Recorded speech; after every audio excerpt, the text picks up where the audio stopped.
Haya kaniambia palikuwa na changamoto, hii shule haikuwepo miaka mitatu iliyopita, lakini rais wetu kwa kutambua hilo pamoja kwamba tabasamu na sehemu zote Tanzania amekuwa akielekeza mkono wake kuhakikisha kwamba wanafunzi wanasoma katika mazingira mazuri na kwa karibu.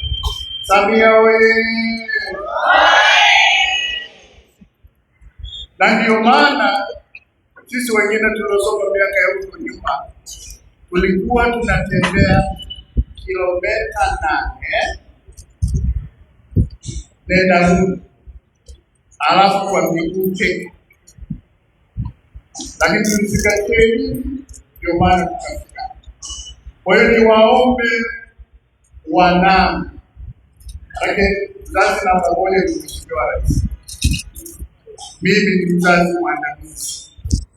Kwa hiyo niwaombe zingatieni masomo. Serikali yetu inahangaika kuhakikisha kwamba mnasoma katika mazingira mazuri. Ona sasa leo mnasoma kwenye ghorofa tofauti na huko nyuma ilivyo.